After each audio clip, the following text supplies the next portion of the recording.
Intruder alert.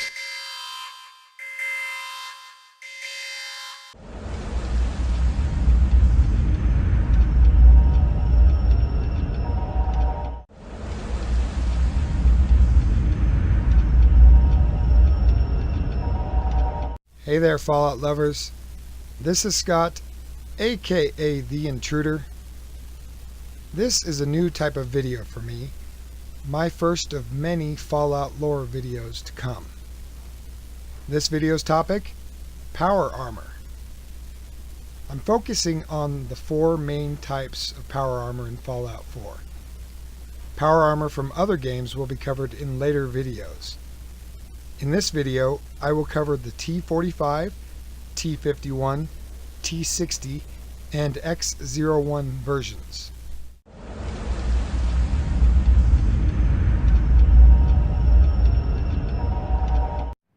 Powered combat infantry armor, commonly referred to as power armor, is a unique combat technology developed before the Great War by the United States defense contractors. It represents the pinnacle of personal defensive technology, combining excellent protection from small arms with the ability to carry heavy weapons into combat with ease. With the resource crisis severely limiting the ability of the United States military to deploy combat vehicles, especially tanks and other types of armor, it began research efforts to create self-powered combat suits in August 2065. Mechanized cavalry units provided with them would retain the mobility of a soldier moving on foot while giving them the ability to use heavy weapons with ease. While early prototypes were unsuccessful, lessons learned in the process paved the way for future advances in military sciences, construction, and fusion. The important achievement of this early stage of research was the development of a fusion cell. Crude but effective, the design was unveiled to the world in the summer of 2066. It further strained Sino-American relations after the United States refused to share its crude oil reserves with the Asian superpower. The invasion of Alaska in winter of 2066 forced the military and its contractors to cut corners and come up with a stopgap solution.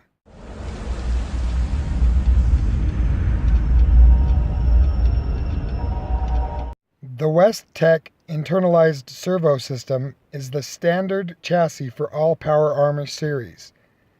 Powered by a back-mounted TX28 microfusion pack generating 60 watts of energy, the high-flow hydraulics inside the frame increase the operator's strength and carrying capacity.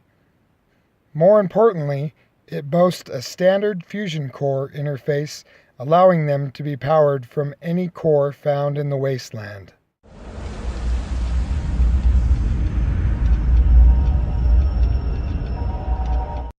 Standardized fusion cores are a high-grade, long-term nuclear battery used for military and commercial applications before the Great War. Used by civilians to power generators, the military instead used them for killing, supplying power armor and some Gatling laser models with energy. Standard core interfaces were developed across the board to allow for power armor frames to use cores salvaged from weapons or generators. Another benefit is that cores can be set to overload, for use as improvised explosives or to deny a power armor suit to the enemy by destroying it.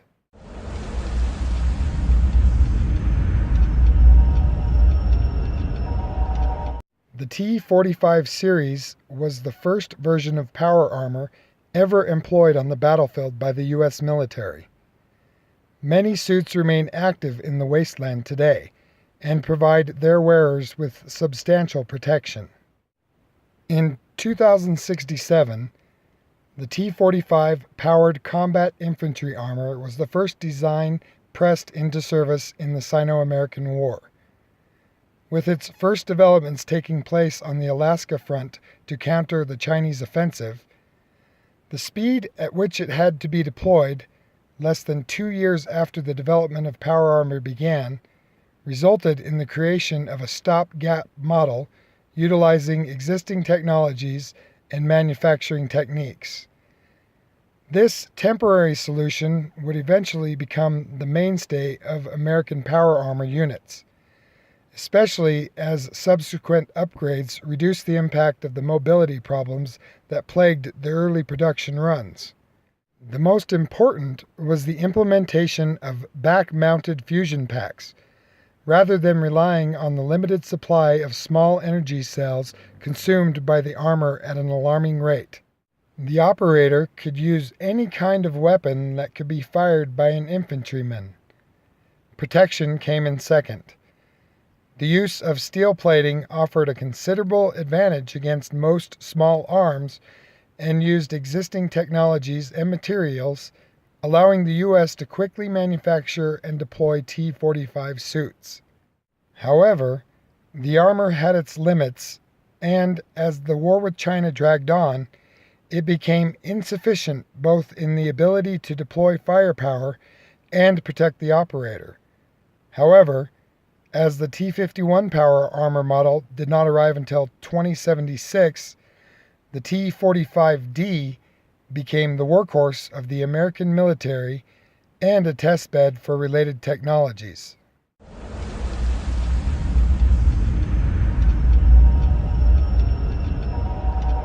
The T-51 series of power armor was the pinnacle of mechanized protection before the Great War. First introduced in the Battle of Anchorage, it is highly valued today for its increased protective capabilities. The T-51 is the apex of pre-war powered combat infantry development. Developed over a decade of war by Westech, it incorporates many of the lessons gleaned from the T-45 power armor service history.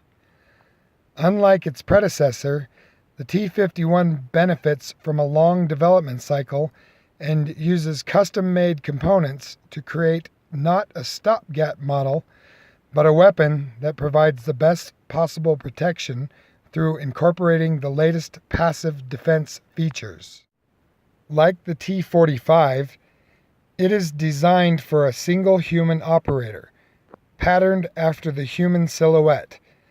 Unlike its older sibling, the exterior shell is made from a polylaminate composite capable of absorbing over 2.5 kilojoules of energy without damage.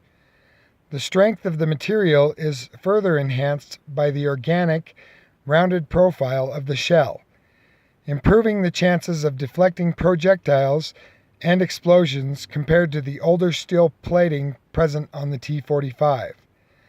The shell is coated in a 10-micron silver ablative layer that allows for reflecting laser blasts and radiation emissions without damaging the composite surface directly. The surface can be treated in a special chemical process to increase its defensive properties substantially. To further enhance protection against direct contact with contamination by radioactive, biological, or chemical substances, the armor can be made airtight, allowing its operator to explore even the most contaminated areas with reasonable safety, as long as the armor is not compromised.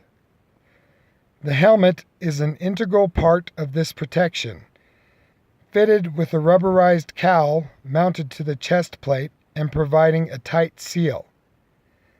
As with all T-Series, the vision slit is bulletproof.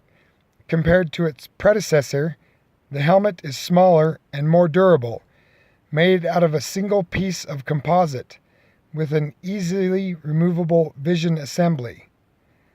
As with the T-45, the ear ports double as accessory mounting points, with a drop-down aiming ocular being standard on all T-51 suits. A forehead-mounted lamp is provided for convenience. The T-51's ace in the hole is the hydraulic system integrated into the Westech power armor frame. Due to the design of the T-51, it's much more nimble and agile than the T-45. However, to achieve optimal performance, the armor has to be custom fitted to each operator. A properly fitted armor worn by a well-trained operator feels like an extension of one's body. Comfort is imperative to success in combat operations, aided by the power armor's ability to recycle urine into perfectly drinkable water, allowing the operator to survive for weeks in power armor. The combination of excellent design, careful engineering, and intense mass production allowed the United States to field entire platoons of power armor infantry in June 2076. While Chinese soldiers learned how to counter T-45D armored units, stalling U.S. offenses in Alaska and China, the T-51 Model B firmly tipped the balance of power on the front in favor of the United States. With T-51Bs, the American military achieved more in 6 months than over the preceding 10 years with T-45 Model Ds. By January 2077, Anchorage was liberated with surprisingly low casualties, thanks to T-51B models adapted to Arctic conditions. The renewed offensive on the Chinese mainland has also sent the PLA into full retreat after supply routes from countries it annexed broke down totally. After the Great War, the T-51 would continue to serve with distinctions with factions that had access to it. Its principal operator is the Brotherhood of Steel, with Brotherhood T-51B power armor being standard issue. It was also the service armor of the Enclave until the deployment of advanced power armor of its own design, at which point the T-51 was relegated to training and logistical duties.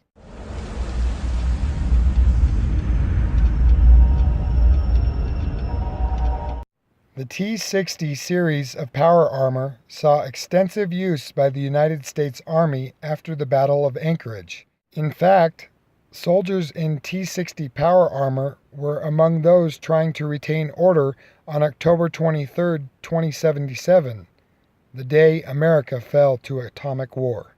The T-60 series of power combat infantry armor is an evolution of the T-45 power armor design. This stopgap model was extensively modified and effectively reimagined, leading the United States military to reclassify it from an upgrade to a separate armor variant. Entering service after the conclusion of the Battle of Anchorage, the T-60 was used extensively by the Army in all theaters alongside the T-51 power armor, including the domestic front, enforcing order in the nation. As with other power armor models, the T-60 is designed for a single operator. Compared to the T-45, the T-60 is much more heavily armored, although it lacks the sophisticated armor pattern of the T-51. The end result is an extremely protective armor system, though protection comes at the expense of agility and a reduction in battlefield awareness, as the additional power pack armor plating reduces rear visibility together with the oversized pauldrons. As usual for T-Series power armor, the helmet completes the ensemble and includes an air filtration system, a bulletproof vision slit, an electric lamp, and external ports that allow the operator to listen to his surroundings and double as attachment points for extensions. The unusual insect-like design features a pair of polarized eyepieces in place of the usual vision slit, providing superior battlefield awareness. Its angled surfaces also help maximize the chance of outright deflecting projectiles and incoming fire. Any shortcomings of the T-60 were compensated for through deployment. A T-60 power armor unit was usually deployed with support from light infantry units equipped with energy weapons. After the Great War, the T-60 power armor became a rare sight until the reformed Brotherhood of Steel under Elder Arthur Maxson recovered a substantial number of these suits, or T-45 conversion packs, and adopted the T-60 as the service uniform of its soldiers.